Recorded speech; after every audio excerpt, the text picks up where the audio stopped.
Admission process के time पे सबसे बड़ा क्वेश्चन यही दिमाग में आता है कि अगर मेरा नाम ही नहीं आया तो मैं करूँगा क्या। क्योंकि मैं तो कॉलेज का नाम डाल चुका हूँ, लेकिन कॉलेज में अगर मेरा नाम आया नहीं लिस्ट में तो मैं किस हिसाब से अपने आगे करियर के डिसीजन लूँगा। मेरे गोल्स आगे के कहीं रुक ना जाए। मेरे पास में अच्छे टीचर्स होने चाहिए जो अच्छा गाइड करेंगे मुझे कॉलेजेस में। बड़े कॉलेज का नाम होगा तो मुझे ईजिली जॉब मिल जाएगी।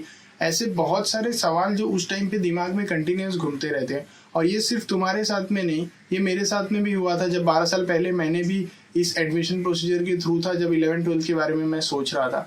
लेकिन ये एक ऐसा पॉइंट होता है जहाँ पे हम लोग बहुत सारी छोटी छोटी चीज़ों को इतना ज़्यादा ओवर थिंक कर लेते हैं और कभी कभी बहुत ज़्यादा गलती कर लेते हैं और कभी कभी बेवजह की चीज़ों को भी लेकर ज़्यादा सोच में पड़ जाते हैं। मैं तुम्हें उन चीज़ों के बारे में ही बताना चाहता हूँ इस वीडियो के अंदर। कुछ कुछ ऐसी बातें जो तुम्हें आगे हेल्प करेगी सही कॉलेज सेलेक्ट करने में। तो तुम्हें ये वाला वीडियो पूरा देखना है और समझना है। उसके अंदर मैं टिप्स भी देने वाला हूँ जिसकी वजह से तुम्हें पता चलेगा कि अगर मैं दूसरा अल्टरनेट कॉलेज लूँ तो उसका क्या बेस होना चाहिए, आप मुझे क्या सोचना चाहिए जब मैं कोई भी कॉलेज को सेलेक्ट करता हूँ। तो हेलो एवरीवन, मेरा नाम है सूरज गुप्ता। मैं अभी ऑफर में आपका स्वागत करता हूँ।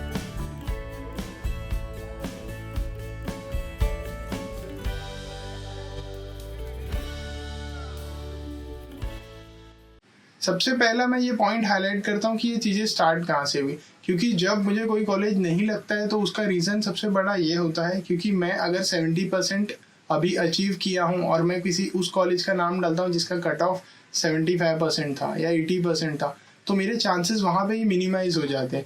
अब तुम बोलोगे कि क्या नाम बड़े कॉलेज का डालना गलत है? डेफिनेटली गलत नहीं है, लेकिन ये एक ह्यूमन टेंडेंसी है कि हम लोगों को जो चीज़ें मिलने के चांसेस कम होते हैं हम लोग उस चीज़ को लेके ज़्यादा अट्रैक्ट होते हैं।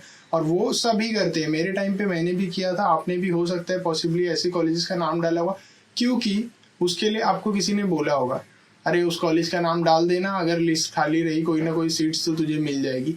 इस चक्कर में हम बहुत ज़्यादा ऐसे कॉलेजेस का नाम डाल देते हैं सिर्फ यही सोच के जिसके परसेंटेज की कट ऑफ ज़्यादा रहेंगे। क्योंकि अपने को समझ में नहीं आता है कि बेस्ट क्या है, तो अपने को लगता है कि जो ज़्यादा लगने के चांसेस कम कॉलेजेस है वही वाला बेस्ट है। एक ये रीज़न होता है। और सेकंड, हम लोग ऐसा दिमाग में सोचते हैं कि वहाँ की डिग्रीज बहुत ज़्यादा वैल्यू करेगी। वो अगर रेज्यूमे पे रहेगा कि इस कॉलेज से किसी ने अपना HSC पास आउट किया है तो उसकी वैल्यू इतनी ज़्यादा रहेगी कि मुझे इजीली जॉब पे रखा जाएगा या मुझे मेरे कॉलेज के नाम से पहचाना जाएगा।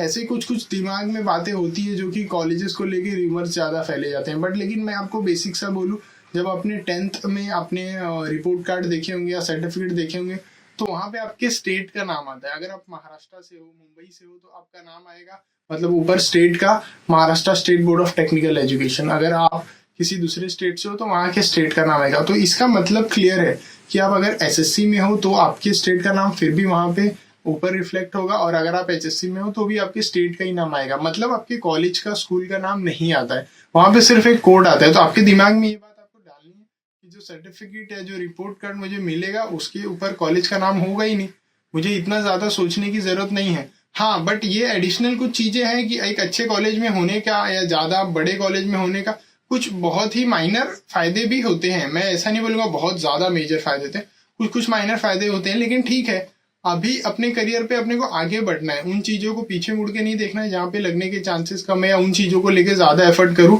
कि जो चीजें करने में कोई मतलब। तो मैं भी आपको डिसाइड करने में हेल्प करता हूँ कि अगर सेकंड राउंड में आप हो इस टाइम पे और आपके पास में कॉलेज सेलेक्ट करने का चॉइस है तो आपको क्या हिसाब से सोचना चाहिए और क्या क्या चीजें ध्यान देनी चाहिए जब आप अपना कॉलेज के बारे में सोच रहे हो।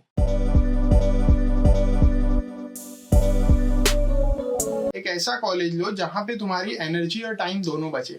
मेरा मतलब कोई ऐसा कॉलेज मत ले लो जहाँ पे ट्रैवलिंग की वजह से ही तुम इतना ज्यादा एग्जॉस्ट हो जाए जिसकी वजह से अब तुम कुछ भी एक्टिविटी घर पे आके कर ना पाओ।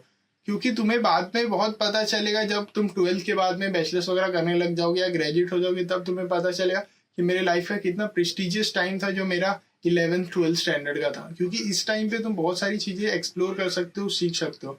मतलब मेरा बोलने का ये है कि तुम्हें एक ऐसा कॉलेज ढूंढना है जहां तुम्हारे घर से वो ट्रेवलिंग टाइम को कम करे, जहां से तुम्हें ज्यादा हर्डल्स ना हो। अगर आप मुंबई में थाने में रहते हो तो आपको पता होगा थाने से दादर जाना और वहां से रिटर्न आना, मॉर्निंग में जाके इवनिंग में रिटर्न आना, मतलब वो अपने आप में एक बड़ा टास्क है। अब उसके लिए कोई उसमें जाके कॉलेज जाए फिर असाइनमेंट करे घर पे आके, तो उसके अंदर कुछ एनर्जी इतनी बची नहीं जाएगी कि वो कुछ भी चीज कर सकता है एडिशनल जो उनके करियर को लेकर और ज्यादा हेल्प करे। तो तुम्हें ये वाली चीज को बहुत इंपॉर्टेंट ध्यान में रखना है कि मुझे टाइम और एनर्जी दोनों को बचाना है और उसको सही जगह पे यूटिलाइज करना है। ज्यादा ट्रेवल करके ज़्यादा उन चीज़ों के बारे में सोचना नहीं है एडिशनली कि नए बड़े कॉलेज में बड़ी डिग्री, इन सब चीज़ों के बारे में नहीं सोचना है। मुझे देखना है कि जो मेरे घर के नियरेस्ट कॉलेज है जहाँ से मेरा टाइम और एनर्जी बच सके।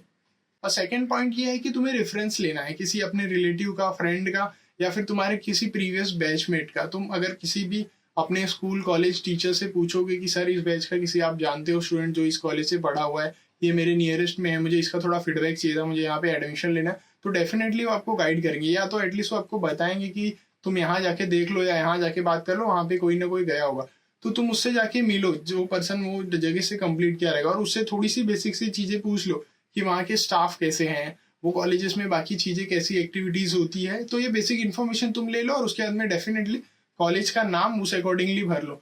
आई होप मेरी बताई हुई सारी इन्फॉर्मेशन आपको हेल्पफुल लगी होगी। कुछ डाउट होगा तो कमेंट पूछो। इसी टाइप के बहुत सारे वीडियो इस चैनल पे आने वाले हैं, तो चैनल को सब्सक्राइब करो और चैनल के प्लेलिस्ट में आप ऐसे बहुत सारे अलग अलग वीडियोस देख सकते हो। Thank you for watching.